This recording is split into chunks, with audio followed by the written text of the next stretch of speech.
that tailed off as well once again because Indiana was game to play, but Cleveland is up 97-92 at this point. And it's just like we got to slow it up. A lot of people, said it. It's only one game. And that's the best thing, and that's the most glorious thing about the NBA playoffs is that one game you're up, the next game you could be down because you're playing the same team.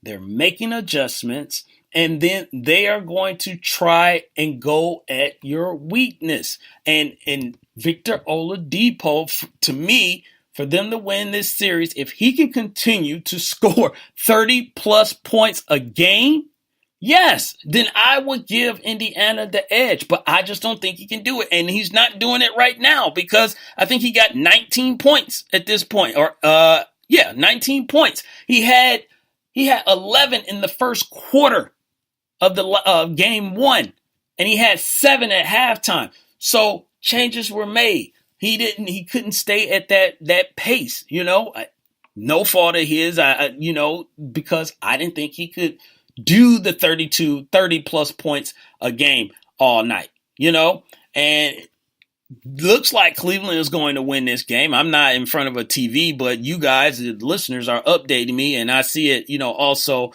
on my score sheet. So 97-92, less than 30 seconds. So it looks like Cleveland is going to go ahead and tie this series up, and Cleveland could go back and actually win the next 3 games, and then this thing is over and we're talking, well, they had the first game, what happened, but that is the great thing about the NBA playoffs. And also Utah and Oklahoma City, they're playing right now, and it's 59-52 in the third quarter, early in the third quarter, almost midway into the third quarter.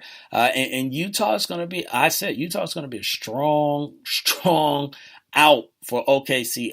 But here's the thing about OKC is that they might be playoff built instead of regular season built.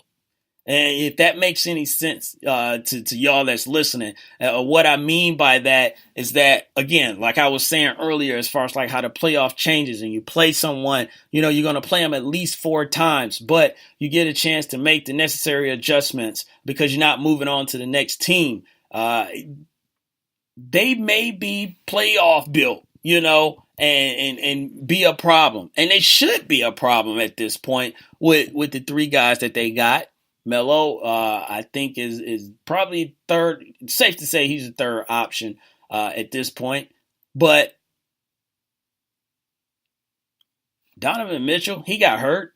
He didn't want to come out of the game. You got to give that kid credit because he understands that his team has no shot if he is not in the game. And I totally agree, with that. They are taking a step back. I thought they were taking a step back with Gordon Hayward gone. And that I was proved wrong, about that. It was amazing to see what Donovan Mitchell did this year, especially as a rookie. So this series is probably going to be around for a second. The last series, I'm going to stick to my guns that I'm going to talk about, Minnesota and Houston. I told Vince Wright, and I'm sure he doesn't like this, because his wife bought him Game 4 tickets to the Timberwolves Rockets game, and I told him that he is just showing up to get the broom out. So I'm going to stick with that. But you have to think Karl Anthony Towns is not going to play like he played the night before. And they were still in the game. Minnesota is kind of like the Toronto Raptors. And what I mean by that is that you see the talent, you see the guys on paper, and you're like, okay, this is transition into something better than what we're seeing. And it's something, I don't know what it is. It's something that is missing, I should say. Not necessarily a player, because they got a ton of talent, on their team, but there's something missing. Now, last game, it was Karl Anthony Towns. He had an off game. But, again, I expect him to have a strong game tonight. But I do think that it will be another close loss, for them. Just like the last game. He's going to step his game up, but also Houston's going to step their game up. So, is this Cleveland game over yet? Almost. Well, it probably is. It shows 7 seconds, so that should be tied up 1-1. And now we're going to be talking about, the pressure being on Indiana. Cleveland, came back, and what we thought what was going to happen anyway happened. LeBron was not going to let them go down in the first round 0-2. And I'm sure he wanted to handle it a different way and get his players, get his teammates involved a lot more. But he came out aggressive. We saw that. 46 points right now, 12 rebounds, 5 assists, 2 steals. I would say that's kind of aggressive. And that performance right there is what I was talking about. I know I'm jumping all over the board, but that performance right there is something, not every night, but LeBron probably could give you 35 to 40 every night if he wanted to in this playoff series. And that's what it's going to take for Victor Oladipo. And they're not going to let him do that. He had an awesome game, game 1, game 2, not as great. He shot well early in the first half, so it wasn't like he was just jacking up shots or anything like that. He only had missed 1 shot, but he didn't take as many shots as he did in the first game. So I'm telling you, I was so surprised when people didn't mention, they talked about Victor Oladipo's 32 points, but they never said, can he keep it up, or do he have to keep it up to have the Indiana Pacers win? And that, to me, that's what it's going to take for the Pacers to win. He's going to have 30-plus points a night. He's going to have to match LeBron. LeBron just dropped, 46? He's going to have to be somewhere in the realm of that number to keep Indiana in this game and to keep Cleveland honest. Because I don't think there's a second guy on Indiana's team where you could defer, and he's not going to have a 30-plus point game, but a career game or a team high, game. I don't know anybody on Indiana's team, with that. But they're young, they're fun, and they're just like, we don't know anything else, so we're going to go out here and play, and they can get better. So I do like where the team is going, but I do not think they're going to pull this one out. I think Cleveland will put the pressure on and finish this series off. But that's why they play the games, and we'll be talking about it next week. And some of us will probably be almost in round 2, if not already in round 2. So what we're going to do now, we're going to take a break, and then we're going to come back, and we'll finish up some NBA talk. Somebody's getting a raise in the NBA. If you haven't heard about this is kind of interesting. So we'll talk about it when we get back. You listen to the Wait a Minute Show with your man Jelani JB Bodie and my co-host Lopan, who was mean mugging me earlier. And we'll be back after these words. Hey, what's up, everybody? I am Vince Wright, the sports governor, and you know me from the Sports Done Right show. But when I'm not doing Sports Done Right, I'm in the executive mansion chilling with the Wait a Minute Show. That's right, Jelani, Lopan, indeed. Keep it tuned here, y'all. The Wait a Minute Show. My name is Vince Wright, and I approve this message. Yo, this is your boy Keith C from the Kicking It With Keith C show. When I want to jam, I'm jamming with Queen Josie and DJ New as they're kicking those vibes. Don't be a crook who steals. Buy what you need at DougieDeals.com. We don't take orders from super fools. We give them. Don't give it to you. Any and all resistance will crumble. Nonsense. There's never been a threat.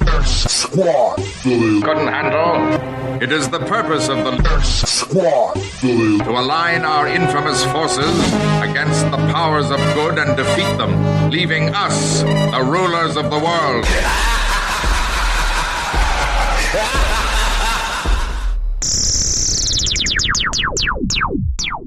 This is Girly Girl.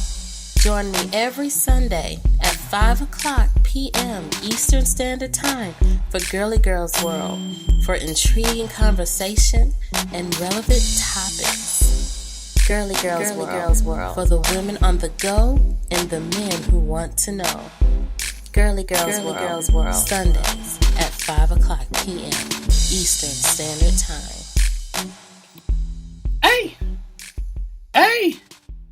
Hey, I love Girly Girls World promo. It gets me pumped every time. Ladies and gentlemen, you are listening to the Wait a Minute Show with your man Jelani JB Bodie and my co-host Lopan. Indeed. And we are here on the Two Live Stews Radio Network coming to you in the ATL live. I saw my man Kevin Gray from Clutch Talk Sports asking, is Jelani live? I am live. I am alive and well. I am coming to you live. So, and we got other people in the chat room as well. I already spoke about Sluggo and Vince Wright, but Mo Cheese is in here. Lafayette is in here as well, among other people. And we'll get to the other listeners as well in here. And I'll make sure I shout you out before we get out of here. So, we were talking about the NBA playoffs, but also some other things that's going on in the NBA. If you haven't heard about this, is that the G League, that was formerly the D League, is looking at raising G League salaries. Now, check this out. The current salary, what am I trying to say? The range, the current range for a G League player, it's not that much. It's $19,000 to $26,000. Or I'd say $19,000 or $26,000. They're looking at moving it up to $35,000 starting next season. So it's not the greatest bump, but it is a bump up,